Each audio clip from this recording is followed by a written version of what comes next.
Terima kasih pemirsa Anda kembali menyaksikan Kominfo Newsroom.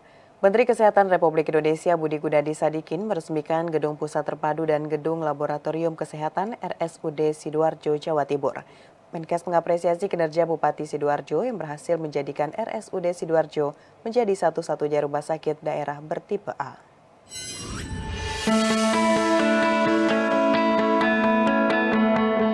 Guna meningkatkan pelayanan kesehatan di masyarakat, Menteri Kesehatan Republik Indonesia Budi Gunadi Sadikin meresmikan Gedung Pusat Terpadu dan Gedung Laboratorium Kesehatan Rumah Sakit Umum Daerah RSUD Sidoarjo, Jawa Timur.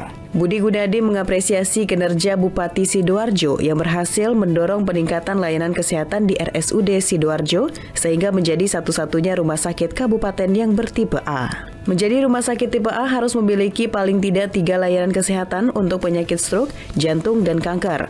Karena ketiga penyakit tersebut saat ini mendominasi penyebab seseorang meninggal dunia. Dalam kesempatan tersebut, Budi Gunadi juga menyampaikan bahwa rumah sakit tipe A juga harus memiliki sarana dan prasarana yang lengkap, sehingga sangat penting untuk menyediakan dokter spesialis ketiga penyakit tersebut. Doa saya, harapan saya, semoga Sidoarjo masa kini lebih baik dari Sidoarjo masa lalu dan Sidoarjo masa depan lebih baik daripada Sidoarjo masa kini. Dan itu berlaku untuk Sidoarjo dan Gresik. RSUD Sidoarjo akan melayani 10 layanan prioritas Kementerian Kesehatan, diantaranya stroke, kanker, kardiovaskular, penyakit infeksi emerging, kesehatan ibu dan anak, kesehatan jiwa, uronefrologi, respirasi dan TBC, diabetes mellitus, dan gastrohepatologi. Selain itu juga akan mengoperasikan lantai 1, 2, dan 3 untuk layanan farmasi, laboratorium, rehab medik, urologi, bedah digestif, pediatri, serta bedah torak kardiovaskular. Dengan diresmikannya Gedung Pusat Terpadu dan Gedung Laboratorium Kesehatan RSUD Sidoarjo diharapkan akan lebih meningkatkan kualitas layanan kesehatan bagi masyarakat. Menteri Keuangan Sri Mulyani Indrawati meresmikan rumah susun aparatur sipil negara Kementerian Keuangan di Jayapura hari ini. Rusun yang merupakan kolaborasi Kementerian Keuangan dan Kementerian PUPR diharapkan semakin menunjang kinerja jajaran Kementerian Keuangan dalam menghadapi tantangan mengelola keuangan negara.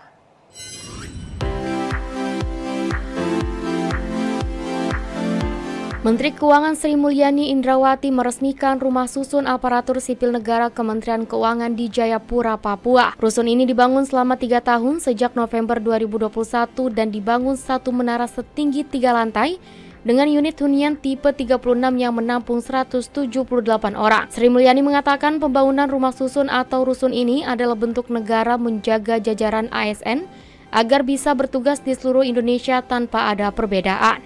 Rusun ini juga diharapkan dapat membangun budaya dan pola pikir bahwa Indonesia adalah milik bersama. Adapun rusun ini akan ditempati oleh teman-teman ASN pajak, cukai, GKN, dan lainnya dengan biaya sewanya diajukan sebesar Rp350.000 per bulannya. Di mana menurut Menkyu, ASN ditugaskan dimanapun, mereka harus melihat ini sebagai penugasan yang terhormat, sehingga bisa dilakukan dengan sepenuh hati, profesional, dan penuh integritas. Sementara itu, pembangunan rusun ini adalah hasil kerjasama Kemenkyu dan Kementerian PUPR, sehingga Menteri Keuangan Sri Mulyani berharap kolaborasi ini bisa terus berkembang dan lebih baik. Sri Mulyani berpesan agar jajaran Kemenkyu dapat menjaga rusun ini. Saya berharap kolaborasi ini akan terus berkembang dan mungkin juga akan semakin baik dengan melakukan suatu standarisasi proses, standarisasi dari sisi mekanisme kerja, dan juga dari standarisasi mengenai kualitas, serta bagaimana kemudian pemanfaatan dan pemeliharaannya. Dengan demikian saya berterima kasih bahwa semangat kolaborasi sinergi ini makin terwujud melalui hunian nanti dari rumah susun milik Kementerian Keuangan, rumah susun negara ini, untuk menggambarkan suatu semangat untuk saling berkolaborasi dan bersinergi. Komisi Pemilihan Umum menggelar rapat persiapan debat Pilpres putaran kelima di Jakarta. Komisioner KPU Agus Melas mengungkapkan 12 nama panelis yang turut merumuskan sejumlah pertanyaan yang nantinya akan diikuti oleh para calon presiden yakni Anies Baswedan, Prabowo Subianto, dan Ganjar Pranowo.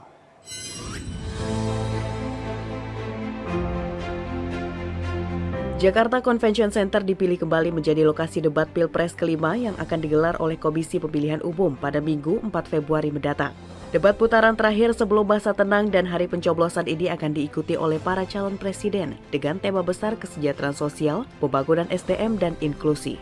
Sementara subtema debat mencakup pendidikan, kesehatan, ketenagakerjaan, teknologi informasi, dan kesejahteraan sosial, serta inklusi. Anggota Komisi Pemilihan Umum Agus Melas mengatakan tak ada perubahan struktur dan alur yang diterapkan dalam debat terakhir serta berkaca pada evaluasi dari debat-debat sebelumnya. Kami kalau nggak salah setelah debat keempat itu kan sekitar jeda sehari 2 hari kami lakukan evaluasi. Kalau keterangan dari para tim paslon ya, itu debat keempat dianggap mendekati sempurna. Jadi dari sisi lokasi, dari sisi pengelolaan kerja, bahwa kemudian tetap saja ada selebrasi itu normal, tapi itu sudah termasuk peran moderator kan juga kemarin bisa dilangsungkan dengan cara sangat optimal. Adapun sebanyak 12 orang panelis telah dikonfirmasi hadir dalam debat yang akan diikuti oleh para capres. Mereka adalah para peneliti, praktisi, dan pakar dalam bidang-bidang terkait. Para panelis mempersiapkan berbagai pertanyaan yang nantinya akan dijawab oleh ketiga capres. Selain itu, anggota KPU Melas menambahkan KPU bersama pihak-pihak terkait masih akan mempertimbangkan usulan untuk memperpanjang waktu closing statement dari 2 menit menjadi 4 menit.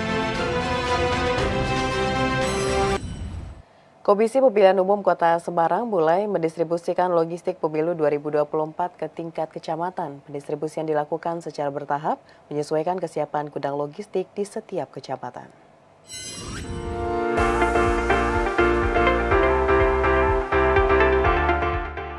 Komisi Pemilihan Umum Kota Semarang, Jawa Tengah mulai mendistribusikan logistik untuk kebutuhan pemilu 2024 ke tingkat kecamatan. Pendistribusian logistik itu dilakukan secara bertahap dimulai dari Kecamatan Tuku dan Mijen. Adapun rincian kotak suara yakni 1.545 kotak suara, berisi surat suara beserta sejumlah peralatan lain serta 1.236 bilik. Wali Kota Semarang saat meninjau pelabuhan logistik pemilu mengimbau kepada pihak kecamatan untuk terus melakukan koordinasi dengan Forkopimda terkait pengamanan logistik pemilu 2024. Di kesempatan yang sama, pendistribusian logistik ke tingkat kecamatan dilakukan secara bertahap dan menyesuaikan kesiapan di gudang logistik di kecamatan. Selain itu, Ketua KPU Kota Semarang menargetkan pendistribusian logistik di gudang KPU ke seluruh kecamatan selesai pada 12 Februari. Sedangkan pendistribusian ke TPS dijadwalkan pada H-1 pemungutan suara. Ya tentunya memang kesiapan di kecamatan saya memang menyampaikan untuk semuanya bisa menghindari gitu ya, mungkin ada force major yang mungkin kayak angin besar, kemudian juga mungkin dari masalah hujan, kalau yang di pesisir mungkin juga ada kendala rob dan sebagainya gitu ya, sehingga diharapkan pengamanan ini harus dilakukan semaksimal mungkin.